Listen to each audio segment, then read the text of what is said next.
We are going to talk about Desmond Ridder, Cordarrelle Patterson, plus a fun 4th of July segment. But I am calling on all of the MVPs of this channel to share today's episode. Send it to a friend, send it to a family member, post it on social media. Do whatever you have to do to get more eyeballs on today's show. That way we can continue to grow this Falcons YouTube community.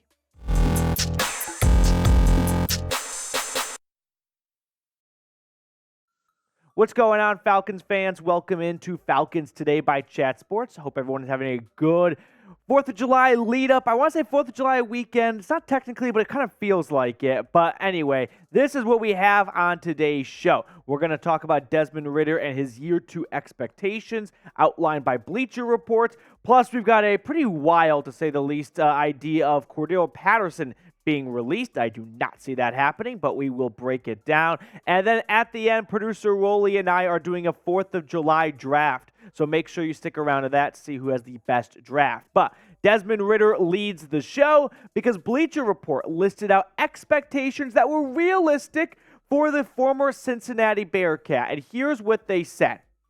He mostly sat behind Marcus Mariota, but did start the final 4 games of the season going 2-2 as the starter with 2 touchdown passes and no interceptions.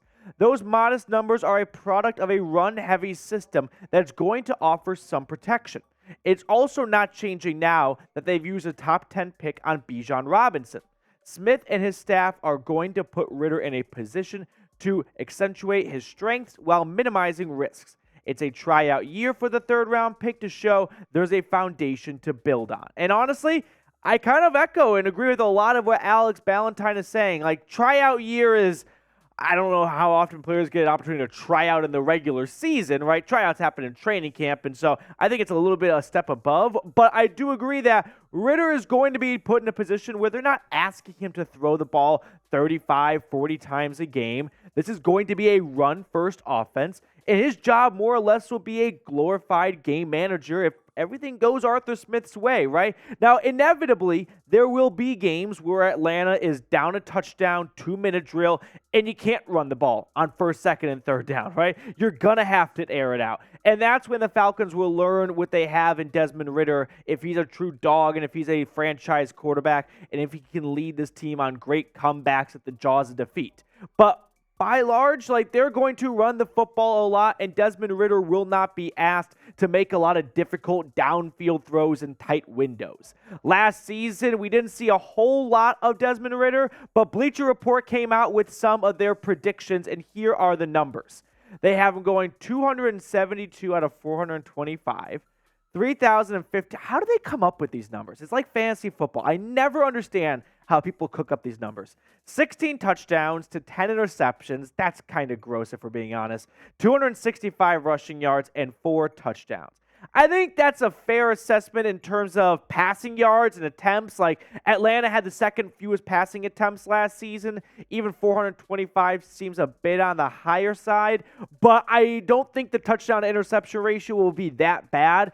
To throw 10 interceptions, that would put you bottom 5 in the NFL. I just don't see Ridder taking that many risky shots to throw 10 picks. So the yards I can get behind, even the touchdowns, like Atlanta's going to run the ball a lot. There's just not going to be a whole lot of opportunities for Ridder to spray the ball across the field in the red zone. But all in all, I don't think that's wildly far off. I just don't think he's going to come in year 2 and, well, I guess kind of year 1 and throw the ball 4,000 yards and 25 touchdowns. It's just too unrealistic for me. Last year, in the 4 starts, we saw him 708 yards, 2 touchdowns. It took a little while to get those 2 touchdowns, came at the very end of those 4 starts, but he definitely left Falcons fans wanting a little bit more after those 4 games because of a lot of growth and optimism was shown from his first start to his last. So if I had to cook up my own predictions, how about these?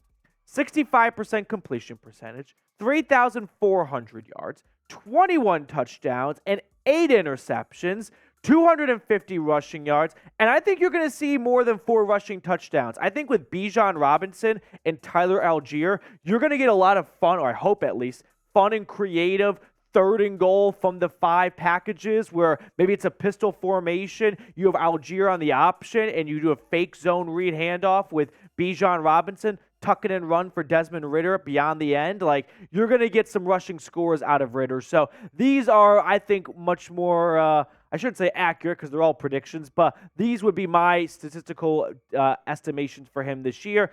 It's almost as dumb as draft grade, just throwing out numbers for just kind of throwing shit at the wall and hoping it sticks. But those are what I came up with. I think Ridder could surprise people, though, right? Hashtag be nice to Desmond Ridder. Desmond Ridder in this offense, I don't think is going to be asked to do a whole lot, right? There's just not going to be a ginormous playbook for him where he's got to put the ball in really tight windows in between the sideline and a cornerback. They're going to want to run the football a lot. They're going to do a lot of play actions. It's just not going to be a very pass-heavy offense where Desmond Ridder is going to be strained. He's going to throw the ball 25 to 30 times a game, 30 on the high side, and that's not going to create a whole lot of numbers for Ridder. But I think with a good defense, knock on wood, with an improvement with Ryan Nielsen coming to town and a boatload of free agents, this team will be better than they were last season. Now, what are your expectations for Desmond Ridder in 2023? I'm going to leave this one open-ended, right? Could it be he asserts himself as the franchise quarterback, and Atlanta has no questions about who their next franchise QB for the next 5 or so years is?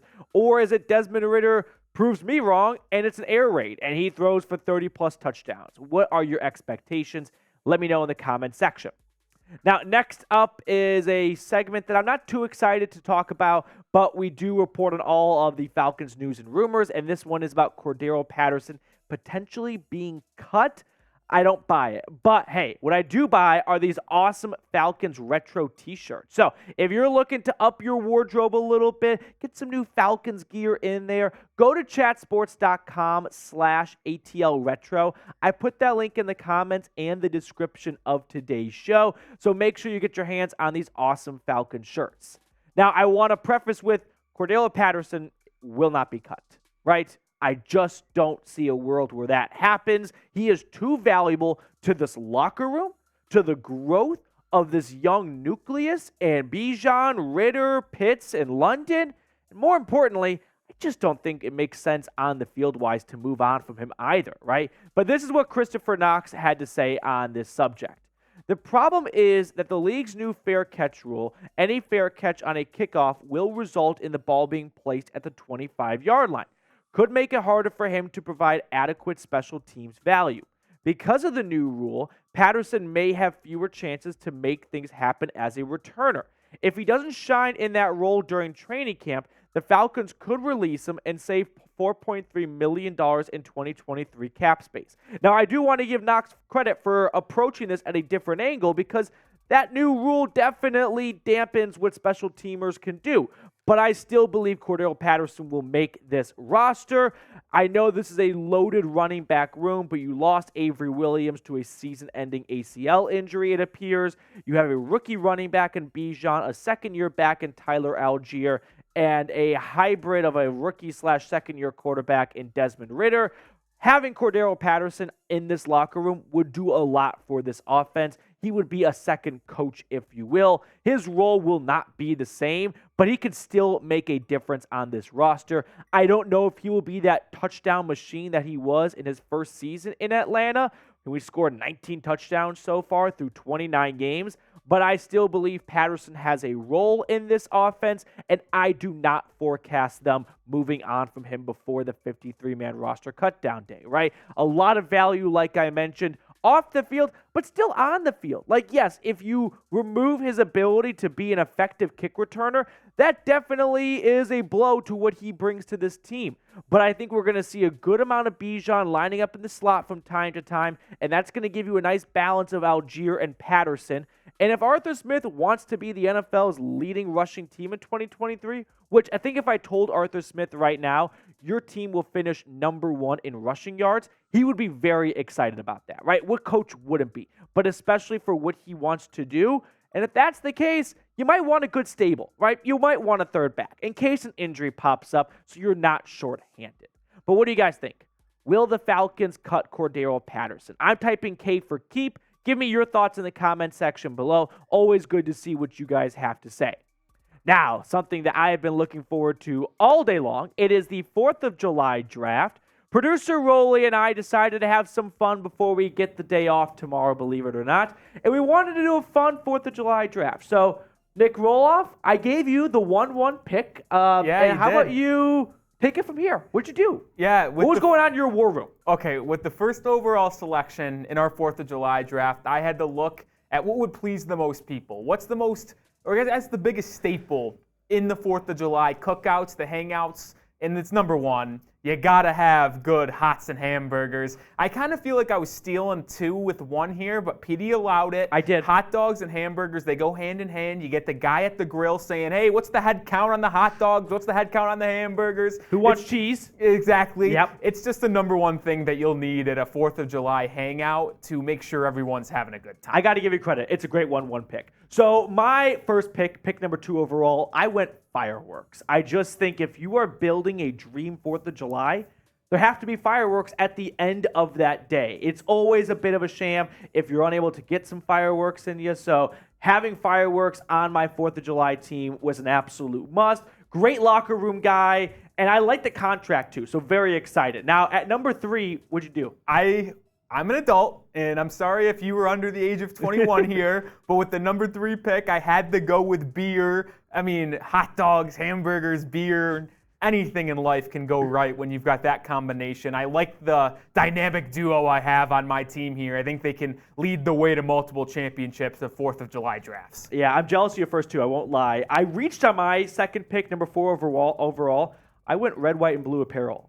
We all know that one guy at the 4th of July barbecue who's wearing like a yellow shirt or something. He's like, I don't have any 4th of July stuff. That person sucks. I don't want that person at my 4th of July party. So everyone's got to have either like a USA Dream Team basketball jersey, a good 4th of July tank top. You need some 4th of July gear. You need some red, white, and blue. Those stripes and stars need to be shown and prevalent. So that's where I went with my number 2 pick. A bit of a reach, I will admit, but I like the pick still. Yeah, so with my 3rd pick, 5th overall, we've got the food. We've got the drinks. Now we need an activity to bring it all together, and I go with cornhole/bags. I don't know where you're from. You might call it different things depending on where you are from. I call it cornhole, but I know some people in the Midwest call it bags. Got a beer in your hand, hot dog in the other, you finish the dog, and then you toss a bag. Oh, couldn't get much better than that. So I was looking at Rolly's draft and I realized my tenants were missing something, and that was something to enjoy while watching the fireworks and repping the red, white, and blue. So I went with ribs, which might not be your most typical 4th of July food, but I've seen some rib fests during the 4th of July week and whatnot. It's a great time. If I'm going to someone's 4th of July party and they go, hey, we have some ribs out back, guess where I'm going? Out back immediately, right? I'm walking through the house and I'm going outside to get my hands dirty on some ribs. So that was my number 6 pick. And number 7, Rolly, got the office split. Yeah, it was split. Our good friend Sammy Brown believed this was a good pick. With my final selection in the 4th of July draft, I brought it all together, the whole cornucopia, and I got music. Might be a hot take, but you got good music blaring, you're playing the bags, beer in hand, you're eating food. There is just no better combination at an outside hangout, a celebration of freedom for the 4th of July than blaring music, playing a nice game, drinking a cold beer, and chowing down on some dogs and burgers. I think I just got a slam dunk draft here, and I might run a dynasty of win 3 straight with this draft. It's a good draft. I can't lie. I would be a fool if I said those were bad picks. To round it out, I went with lemonade. I didn't have beer. That would have been the choice, but I love the value of lemonade at 8. And if I may, I would like to lump in sweet tea as well. Get some Arnie Palmers going if you'd like to. Oh, wow. But if you're watching fireworks, just chowing down on some ribs, getting those bones nice and clean, and you got an ice cold lemonade or sweet tea or Arnold Palmer while wearing your red, white, and blue, that's one great American night right there. So either way, I think both these drafts are home runs. You guys can let us know which draft you liked more, Rolly's or mine, in the comments section. I hope everyone watching has a wonderful 4th of July. Thank you so much for tuning in, and we'll catch you guys next time.